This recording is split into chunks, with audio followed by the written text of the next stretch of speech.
estamos siguiendo la Asociación Cívica Mexicanos Unidos como parte de la lucha de los intereses del pueblo de México en contra de una aberración, una más, del mal gobierno, en contra de los intereses de la nación. En particular nos referimos a la ley de los cambios terribles que hicieron a la Constitución para conformar una Guardia Nacional que no tiene nada que ver con la Guardia Nacional que teníamos en la Constitución. Entonces, bueno, vamos a leer un comunicado, el licenciado Porfirio Martínez hará lectura y posteriormente el general Gallardo va a darles algunos detalles sobre esta demanda de amparo que hemos venido presentando.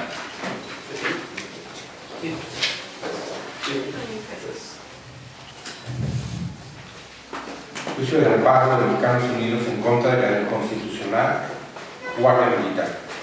El 27 de mayo del año en curso, la Asociación Cívica Mexicanos Unidos presentó demanda de amparo en contra de los cambios que el Congreso de la Unión y los congresos de las entidades federativas, incluyendo los de la Ciudad de México, infligieron a la Constitución de los Estados Unidos mexicanos, con los que sustituyeron a la Guardia Nacional con un nuevo cuerpo de seguridad pública, que en realidad constituye una Guardia Militar. Al realizar las modificaciones al texto constitucional, los legisladores violentaron los principios de integración civil, municipalidad y de carácter voluntario y no profesional de la Guardia Nacional, así como el de la civilidad del Estado Nacional, que expresamente prohíbe a la autoridad militar ejercer más funciones que las que tengan exacta conexión con la disciplina militar. Principios que se contienen en los artículos 31, 35, 36 y 129 de la Constitución Política de los Estados Unidos Mexicanos. Por tal motivo, los integrantes de la Asociación Cívica Mexicanos Unidos interpusimos la mencionada demanda de amparo, ya que el artículo 135 de la Ley Suprema del país solamente faculta al Congreso de la Unión, con la mayoría de los congresos locales, a reformar su texto, es decir, hacer cambios de forma, pero no de fondo. Esto es, no pueden ni cambiar ni contravenir los principios en ella establecidos.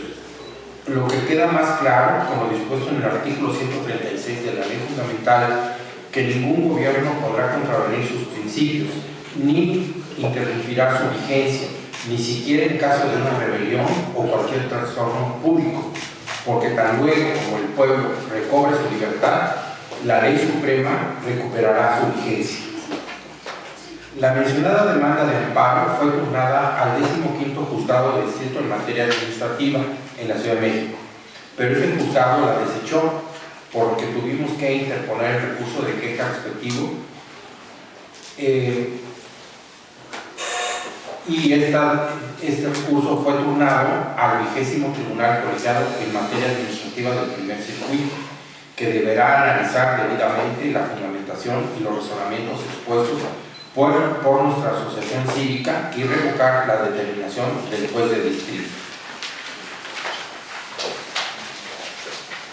Para desechar nuestra demanda de amparo, el mencionado juez de distrito aduce que la fracción primera del artículo 61 de la Ley de Amparo establece que el juicio de amparo es improcedente contra adiciones o reformas de la Constitución de la República, lo que desde luego está muy claro. Sin embargo, el asunto de fondo es precisamente analizar si un cambio específico y determinado al texto constitucional es o no una adición o una reforma, porque si bien cualquier adición o reforma es un cambio al texto, no todo cambio resulta una adición o reforma. Una adición es algo que se agrega al texto original y una reforma es un cambio de forma, pero en ninguno de los dos casos cambio significa un cambio sustancial o de fondo, pues no puede alterarse el sentido ontológico o la finalidad de la norma, como lo dice el artículo 135. Ahora le toca al Tribunal Colegiado analizar y resolver si el cambio o modificación sufrida por la Carta Magna son adiciones, cambios de forma o cambios de fondo, que violentan y contravienen los principios establecidos en la Constitución Política de la República, Esperamos que los magistrados del 20º Tribunal Colegiado cumplan con la obligación que les impone al Poder Judicial de la Federación el artículo 103, fracción primera. De lo contrario, se estaría aceptando que el Poder Legislativo es absoluto y puede cambiar la Constitución como se le antoje a él y al Poder Ejecutivo, pasando por encima de los principios que la misma Constitución contiene. Ciudad de México, 6 de agosto del 19, Mexicanos Unidos. A continuación va a dar algunos conceptos importantes al respecto de este proceso de amparo del general Real.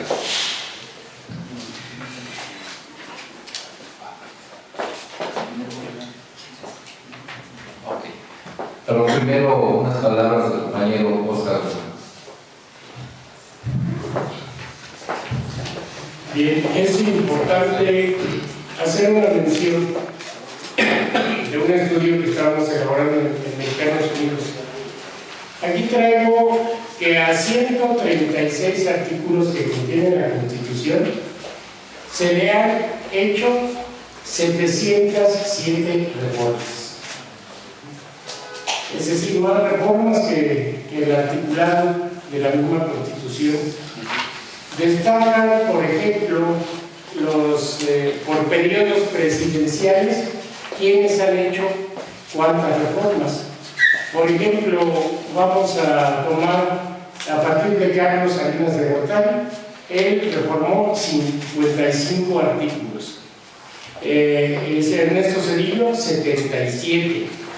Vicente Fox, 31 artículos.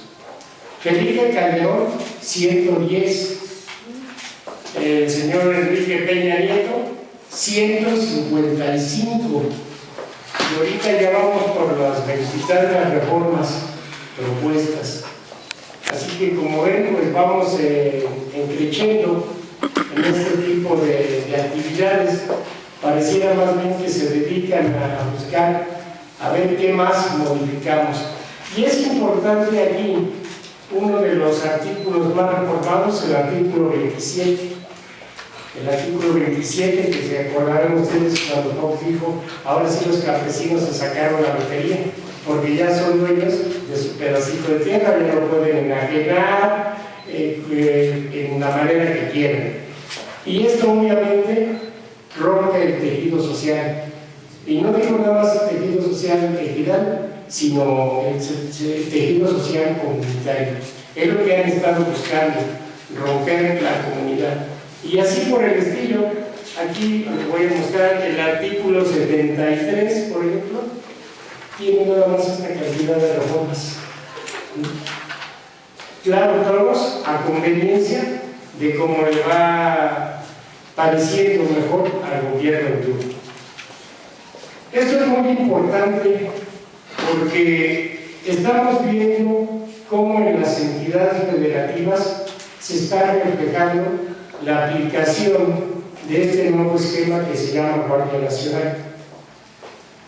En el estado de Guerrero, de nada ha servido formar y reformar cuerpos y cuerpos policíacos.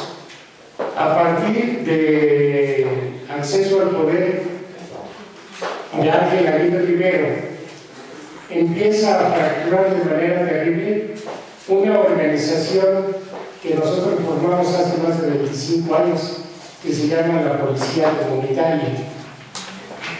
Y es la Coordinadora Regional de Autoridades Comunitarias en el Estado de Guerrero, con otro concepto de justicia. Cuando se inició la Policía Comunitaria, se detenía al delincuente y se le entregaba a los órganos normales de autoridad. Pero esto lo que hacían era extorsionar al delincuente, soltarlo para que siguiera delinquiendo. La policía comunitaria se forma para echar de los territorios al ejército, a la policía judicial, a la policía preventiva y a las policías municipales, lugares donde se cometían violaciones constantemente por las mismas autoridades. Se crea un nuevo sistema de justicia basado en la reeducación. no llamamos delincuentes, los llamamos infractores. Y hay que tener muy en cuenta que el tejido comunitario marca la responsabilidad de los coordinadores. Si alguien roba por hambre, entonces habría que analizar qué tanto lo hemos hecho nosotros para que ese no tenga hambre. No se trata únicamente de reprimir, sino de atacar las causas. El esquema hoy de esta Guardia Nacional en nada nos ha servido en el estado de Guerrero. Se está convirtiendo, creo que en uno de los estados más violentos, por arriba de Michoacán, que es donde están las grandes maras. Eso es precisamente en lo que estamos en contra. La Guardia Nacional es otra cosa constitucionalmente. La Guardia Nacional está para defender al pueblo, al país. La Guardia Nacional constitucionalmente la forma el pueblo. No es ni tiene que ser un cuerpo armado militarizado. La Guardia Nacional somos todos nosotros. Gracias. Bueno, pues a continuación, el general Gallardo. Muchas gracias por la invitación, aunque pertenecemos al grupo de Mexicanos Unidos. Muchas gracias por la presencia de la prensa. Es muy importante que a través de los medios de comunicación se dé a conocer a la sociedad la situación grave que estamos viviendo actualmente ahora. Ustedes recordarán que durante la campaña de Andrés Manuel López Obrador, él prometió la desmilitarización de las estructuras políticas a nivel general. Sin embargo, al llegar al poder, bueno, pues ya es gobierno, ¿no? Se tuvo una locución sobre que era necesario recurrir a la militarización por los asuntos de inseguridad y por la premura para responder a los reclamos sociales en el tema. Pues bien, se les ocurrió hacer una reforma constitucional que toca varios artículos, pero la columna vertebral de esa reforma es el artículo 31, fracción tercera, que ya no existe con la reforma que entró en vigencia el día 26 de marzo del 19. Y este artículo decía antes lo siguiente, es derecho de los mexicanos a alistarse y servir a la Guardia Nacional conforme a la ley orgánica. La última ley orgánica que hubo de esta fuerza popular fue en 1848, meses después de que nos invadieron los Estados Unidos y nos quitaron la mitad del territorio. Entonces al poder público se le ocurrió organizar al pueblo para la defensa de la nación. Y sigue el texto: para asegurar y defender la independencia, el territorio, el honor, los derechos e intereses de la patria, así como la tranquilidad y el orden interno. Si ustedes revisan este documento, a nadie la Constitución, ni a la policía, ni al ejército, ni al Congreso, ni al presidente, ni a nadie le da la Constitución la potestad de defender a la patria más que al pueblo. Ese artículo se anuló. Aquí esta situación, si bien es cierto que fue una reforma consensuada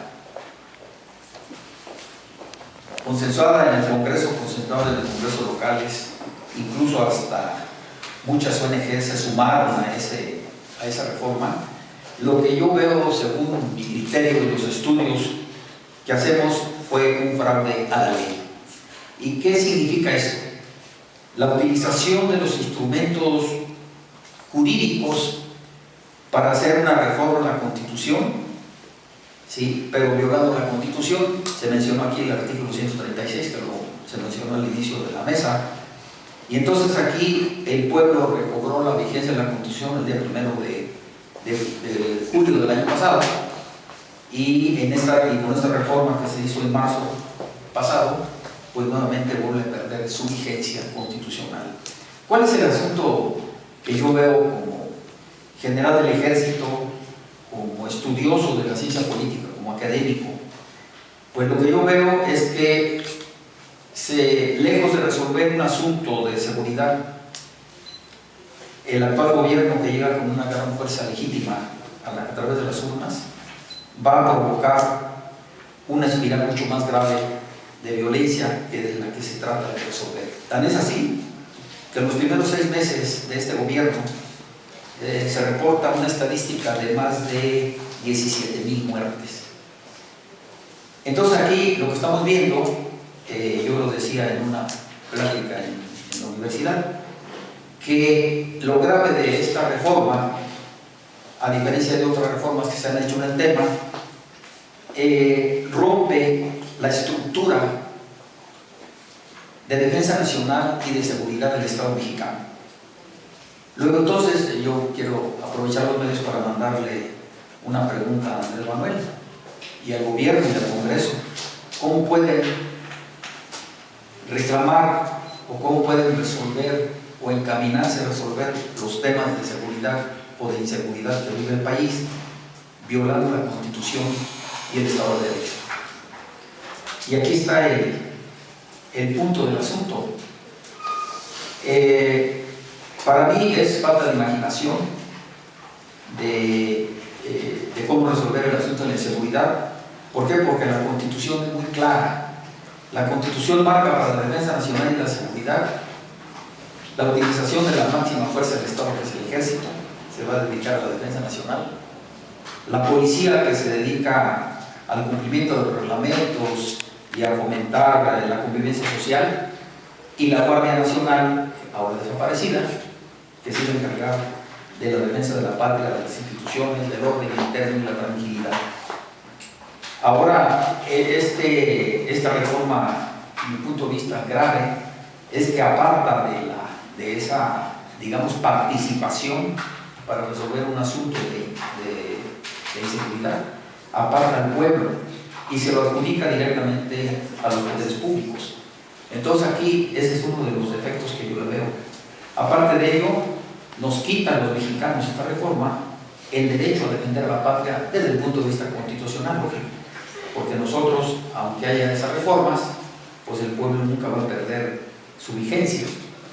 Por otro lado, ¿por qué este artículo que data desde la Constitución de 1812, la recogen las constituciones del 57, del 17, y por qué en letra muerta el asunto de la Guardia Nacional? Pues porque al poder público no le conviene que el pueblo esté organizado, porque al poder público no le conviene la organización social y menos que tengan disposición de un arma. Entonces aquí yo no estoy diciendo que todo el mundo ande armado, ¿no?, sino que haya disposición de armas para la defensa de la patria. Este tema ahora se pone en discusión con lo que pasó ahora en Estados Unidos, con las 2 masacres que hubo en Ohio y en El Paso, Texas. La segunda enmienda de la Constitución de Estados Unidos previene que todos los estadounidenses tienen derecho a poseer y portar un arma para la defensa de su persona, de sus propiedades y de la nación y de su país. En México lo previene el artículo 10 de la Constitución, pero el poder público ha hecho obligatorio este derecho. Entonces, ¿qué es lo que se tiene que hacer? Mi punto de vista. Lo que tiene que hacer el poder político para organizar, para resolver el asunto de la inseguridad, es organizar todas las instituciones del Estado y organizar a la sociedad para la defensa del país. Eso lo tenía previsto el artículo 3, fracción 3, el artículo 31, fracción 3 de la Constitución.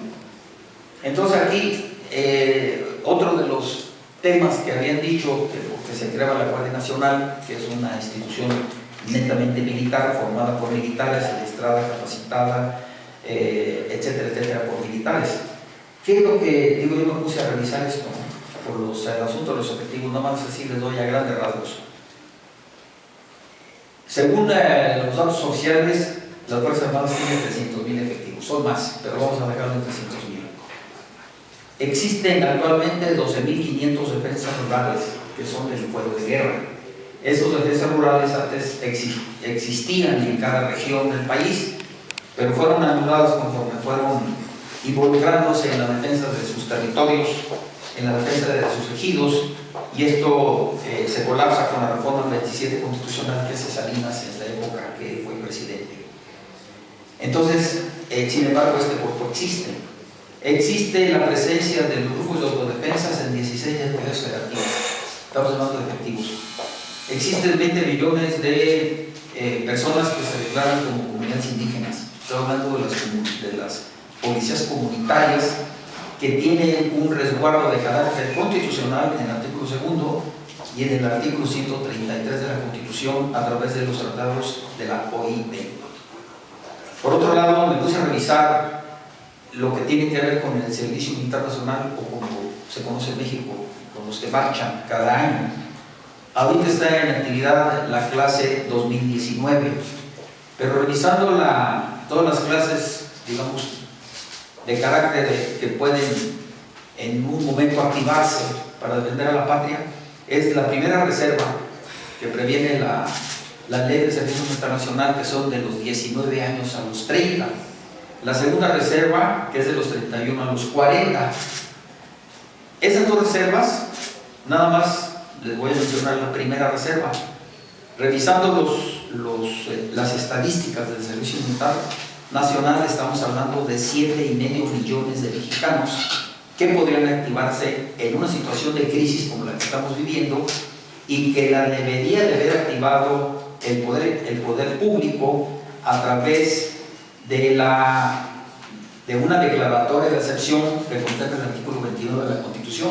Ese es otro de los mecanismos que contempla la Constitución para evitar los riesgos y amenazas en contra de la sociedad, claro, utilizando toda la estructura política jurídica del Estado mexicano. Me refiero a las Fuerzas Armadas, la Policía, la Guardia Nacional, las estructuras de procuración, de nación, de justicia y la policía.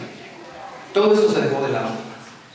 Entonces aquí lo que nosotros estamos viendo es que estamos en una situación muy grave en donde se siguen cometiendo los mismos errores que en el pasado, y desgraciadamente lo que la mafia del poder, como se conoce por argumentos de Liceo Manuel en su campaña, lo que no le pudo dar al ejército desde 1929 a la fecha, la cuarta transformación se lo dio a través de esa reforma constitucional. Entonces tenemos una militarización constitucionalizada, grave el asunto. ¿Por qué? Porque la lucha de los pueblos, la lucha histórica de los pueblos, les estoy hablando de la época antes de Cristo, del Imperio Romano y otros, la lucha ha sido la separación de la función pública militar de la función pública civil. Un Estado democrático debe ser netamente civil, no militar. ¿Por qué? Porque tiene que ver con la defensa nacional, y les voy a poner un ejemplo.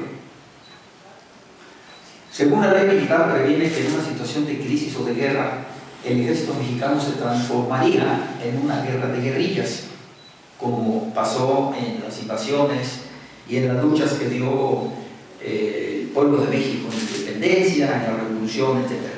Pues bien, una guerra de guerrillas es una fuerza armada ligera que se mueve rápidamente, esa es una de sus características, y la más importante es que se mimetiza entre la población. La pregunta, y le pregunto al poder público, si eso fuera, si estuviéramos en una situación de crisis no interna, sino de una invasión o de una agresión del exterior, ¿cómo va a recurrir el ejército a las comunidades indígenas cuando ahí tiene cuentas que rendir? ¿Cómo va a llegar a una comunidad si en esa comunidad le van a pedir de desaparecidos, violaciones, invasiones de tierra, desalojos, etcétera, etcétera? Entonces aquí, ¿qué hay atrás de eso que les estoy comentando? Estamos hablando de la defensa nacional, estamos hablando de la sobrevivencia y de la supervivencia del Estado mexicano. Entonces aquí lo que nosotros vemos, ¿no?, es que históricamente México ha sido apetitoso para los Estados Unidos. Ya nos quitaron la mitad del territorio en 1848.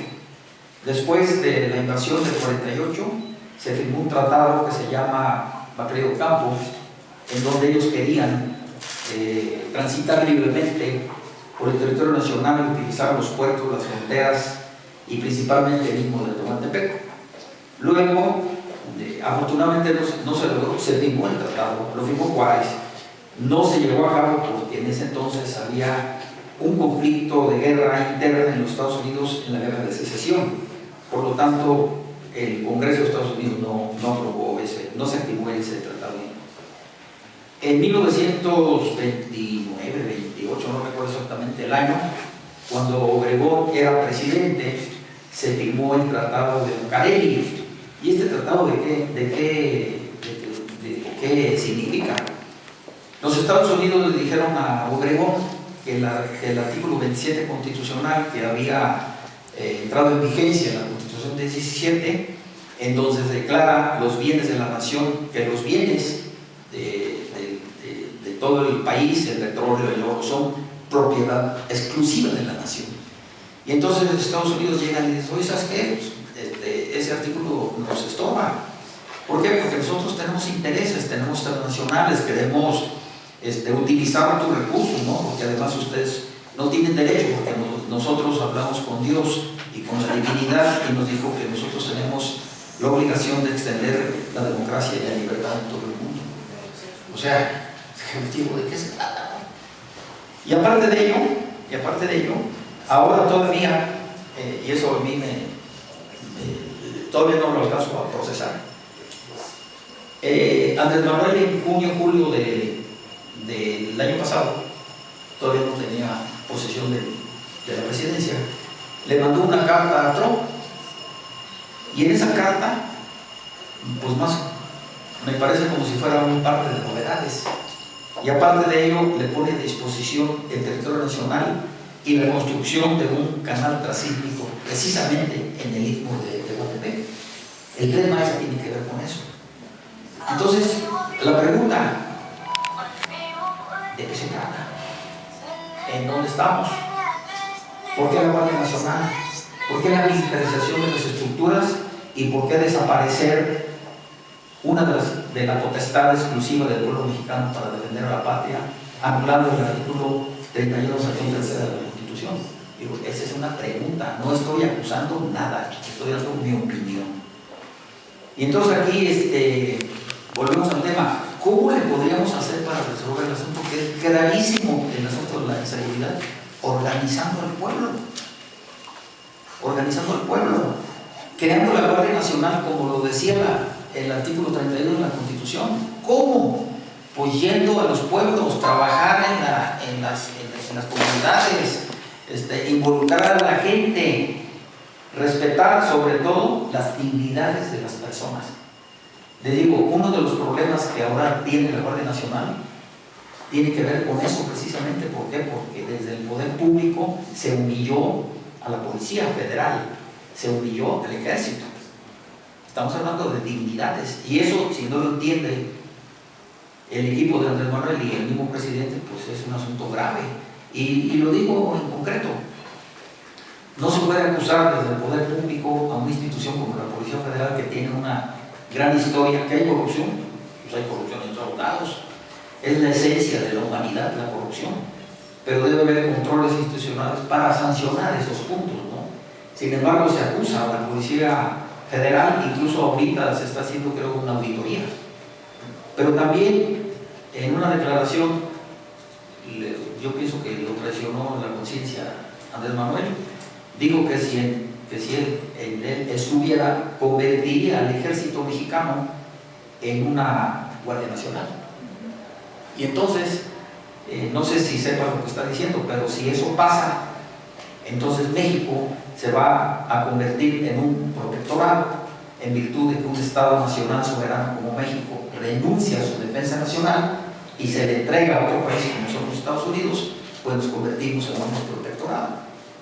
Hagan de cuenta que ustedes ahorita le ponen rejas a su casa y le ponen un muro y fosas para que no entre nadie, pero le entregan la llave a alguna persona. O sea, estamos mal. Entonces, yo quiero terminar con esto. Les agradezco al presidente Andrés Manuel López Obrador para que rectifique de un golpe de timón para que involucre a todos los actores sociales, principalmente al pueblo, para resolver el asunto de la inseguridad de México. Muchas gracias. Pues gracias, general. Bueno, antes de abrir el micrófono a preguntas, también, bueno, preguntas con respecto a la Guardia Nacional hay muchas. Nos ocurre, por ejemplo, que si es conocido que la zona de las comunidades zapatistas es donde se tiene la más baja incidencia delictiva, ¿por qué entonces se tiene la mayor presencia de Guardia Nacional? Uno podría preguntarse si acaso no se trata de una estrategia de contrainsurgencia o de conquistar el territorio. Pero bueno, podríamos plantear muchas preguntas. Aquí lo importante es que las preguntas las hagan ustedes, que para eso los hemos invitado. Pediríamos que quien quiera formular alguna, pues nada más nos diga su nombre y el medio, por favor. Claro, César Arellano, la jornada.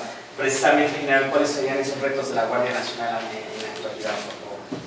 ¿Los qué? Los retos de la Guardia Nacional. ¿Quieren que contemos unas 3 preguntas y alguien más? General Gallardo, Martelena de la República Pública. Bueno, si nos pudiera enumerar nada más así muy contundentemente, ¿en qué consistiría rectificar para el próximo gobierno? Y la segunda pregunta, ¿ha habido reformas en el estado de Tabasco para reprimir las manifestaciones? Quisiera ver si esto está ligado, han dicho que con la cuestión de la refinería, todos deberíamos estar, bueno, o muchos deberíamos estar contentos con una refinería para el país, pero ¿qué habría de fondo si es que hay algo? Gracias. La compañera, sí. Yo soy un caso de Rebos. En el caso concreto de la Ciudad de México, ¿ustedes consideran que la estrategia que se está utilizando aquí de la Guardia Nacional, incluso en estaciones de Metrobús o el metro, es la adecuada o qué propuesta darían ustedes para la ciudad? Bueno, entonces cerramos la primera ronda y creo que van muy dirigidos al general. Voy a ser muy breve, yo creo que no hacen estas 3 preguntas porque tenemos otras actividades, ¿no? Miren, nada más con el hecho de que la seguridad pública esté militarizada por lo que decía la comunidad, nada más por ahí ya tomó todo. Es decir, el asunto de la seguridad pública es un asunto exclusivo de la autoridad civil. Lo dice el artículo 129 de la Constitución, ahí se les valió haber reformado ese artículo. Ese artículo está intocado desde 1812. ¿Y qué dice ese artículo? A grandes rasgos, en tiempo de paz, ninguna autoridad militar puede realizar más funciones que las que tengan exacta conexión con la disciplina militar. ¿Qué es eso? Los militares no pueden estar en las calles haciendo funciones de policía, haciendo funciones de aplicación del plan de letra. Yo digo que no se aplique, pero lo aplican a poco. No pueden andar haciendo campañas de vacunación, ni de reforestación. Esa es una función del ejército. Que se puede activar, sí, pero a través de un mecanismo, ¿sí?, en donde esa decisión de participación del ejército sea a través del poder público, ¿sí? Entonces aquí la estrategia, lógico que no se puede manejar el tema de seguridad y en la Ciudad de México, que hay una concentración de muchos millones de mexicanos, 60.000 hectáreas, tiene una presencia de cerca de 80.000 policías y no es igual que en el territorio nacional, porque es otra situación y cada uno de los estados tiene sus peculiaridades, ¿no?, porque tiene zonas estratégicas. Aquí de lo que se trata es de que, ¿cuál es el golpe de timón? Primero, anular las reformas a la Constitución que se hicieron, que entraron en vigor en marzo pasado.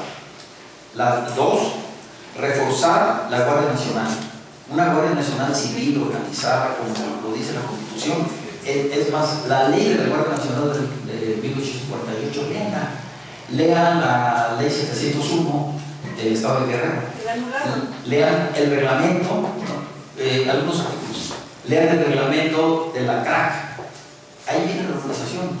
Vayan a Sonora a ver cómo funcionan los CENIS, vayan a Cherán, vayan a Michoacán, etcétera, etcétera. ¿Cuál es el otro punto? El otro punto es que el poder público debe reconocer deben reconocer los grupos, ¿sí?, que se han levantado, los grupos comunitarios. ¿Por qué? Porque es una expresión popular. Eso no lo van a acabar. Cuando llegó yo les digo, a partir de hoy se acaban los grupos de autodefensa en Michoacán.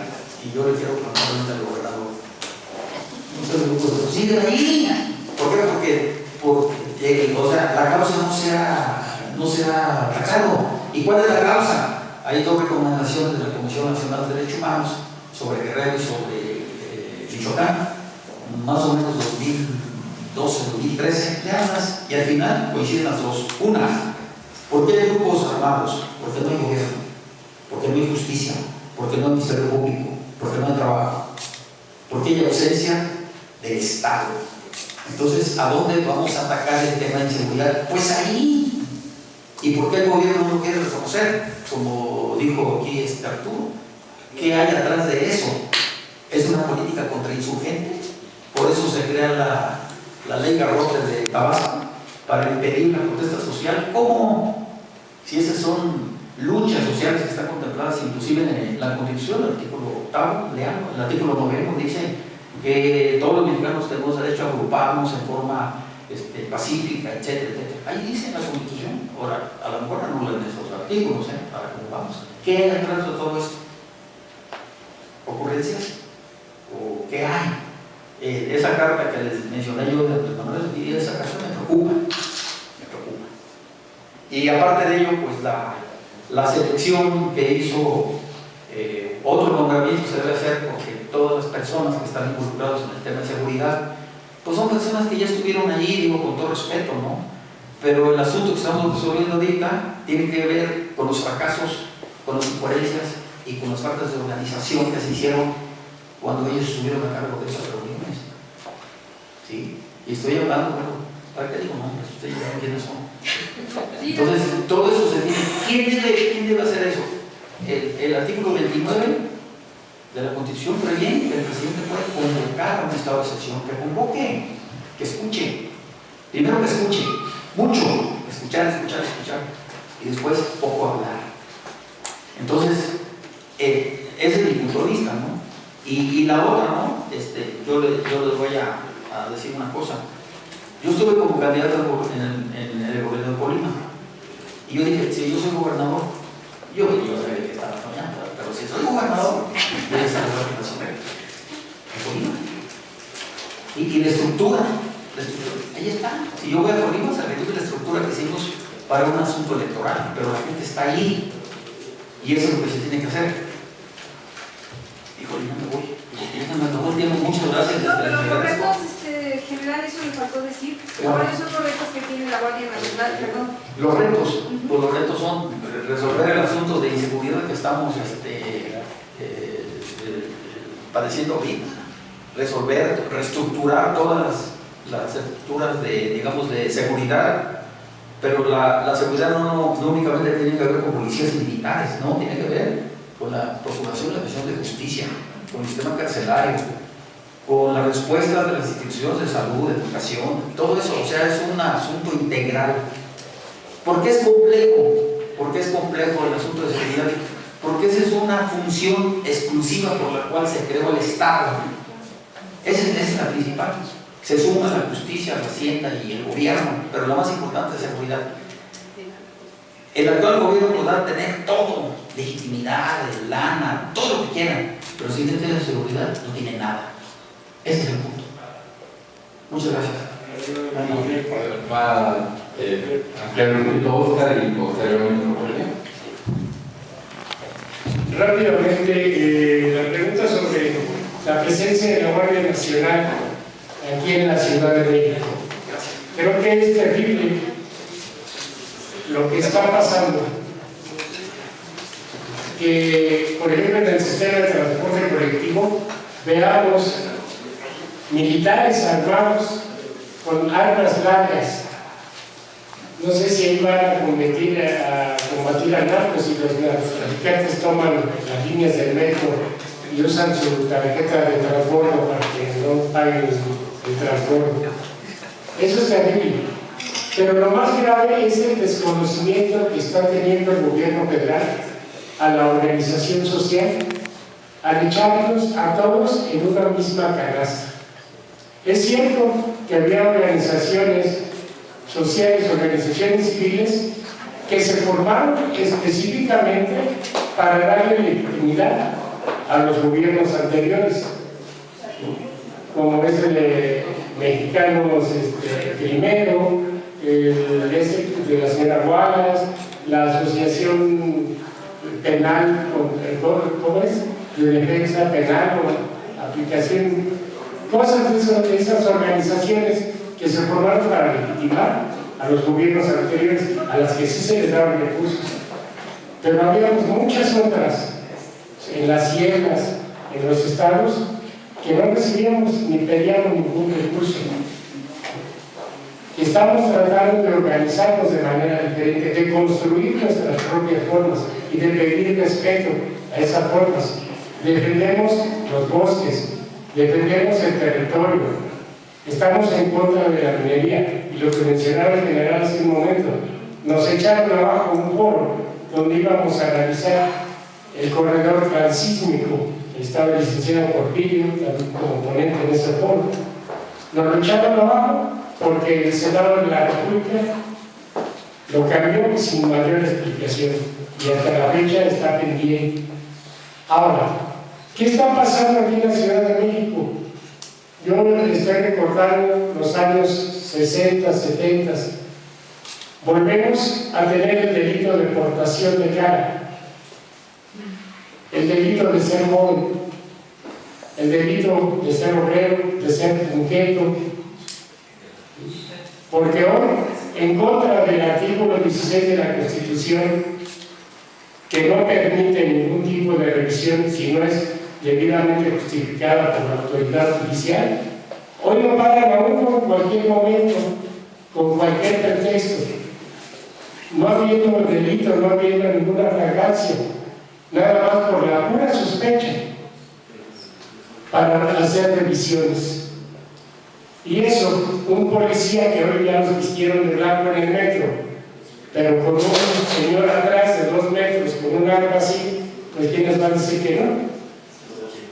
Eso es totalmente anticonstitucional. Creo que como Mexicanos Unidos vamos a lanzar por ahí algunas cosas más adelante, que ya las hemos platicado con el licenciado Porfirio, a quien le dejo la palabra para que amplíe esto. Gracias. Bueno, en efecto, se entiende perfectamente las preguntas, las inquietudes que ustedes han formulado, pero nosotros partimos de una base esencial. Esta Guardia Militar, a la que se le denomina Guardia Nacional, obviamente es un órgano del Estado que es violatorio de la Constitución, de los principios de la Constitución. El Congreso de la Unión y los congresos de los estados de la República, incluyendo al de la Ciudad de México, pueden aprobar unánime cualquier cambio a la Constitución. Lo pueden hacer, ya lo vimos, ¿sí? Estaban felices, ni un congreso de los estados le dijo no a la propuesta de estos cambios constitucionales. Y ya por eso son constitucionales. No. ¿Por qué? Porque el 135 y el 136 son muy claros.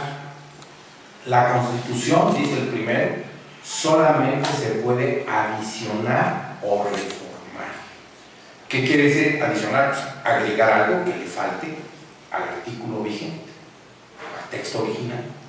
Y reformar es cambiar la forma, pues se llama reforma, es cambiar la forma, no la sustancia, no el sentido ontológico de las normas.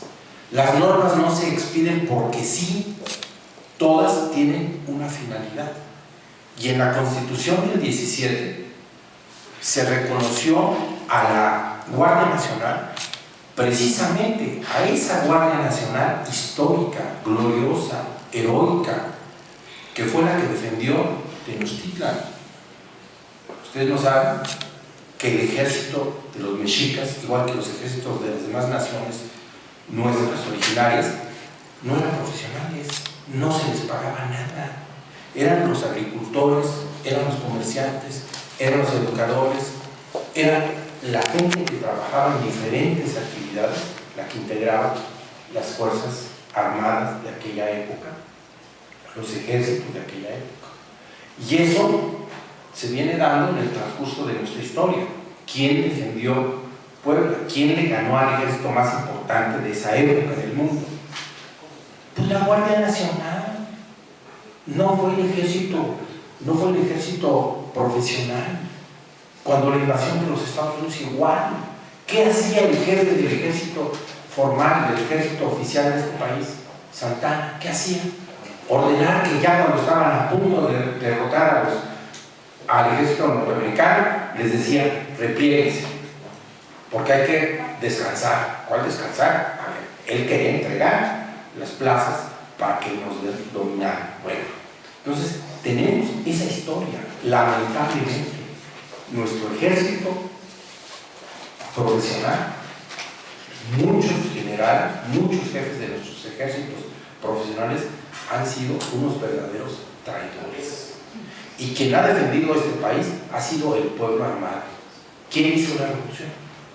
Pues ustedes nada más vean las fotos, aparte de leer los libros, nada más vean las fotos. Los campesinos, los indígenas, ellos hicieron la revolución. Entonces, esa es la Guardia Nacional. Por eso la recoge el constituyente del 17. Ese es el sentido de ese artículo 131 al que se refería el general Gallardo. Dice, es una fuerza, ¿sí?, integrada por los ciudadanos en cada municipio.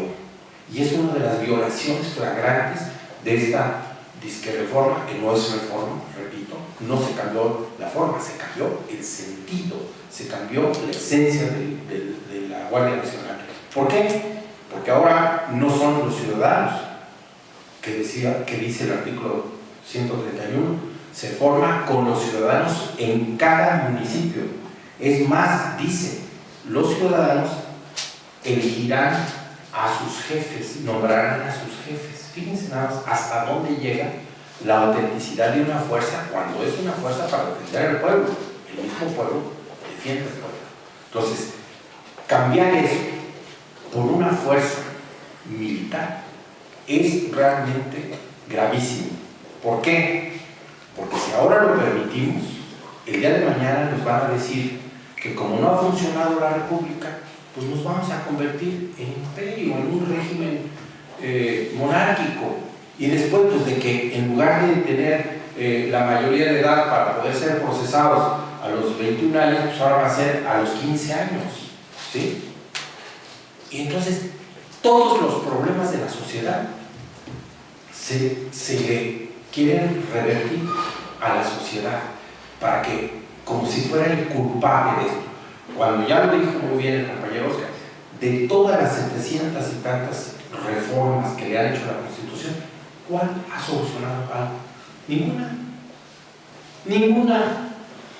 En lugar de cumplir la Constitución, se han dedicado los gobiernos a cambiar la Constitución y a no resolver absolutamente nada.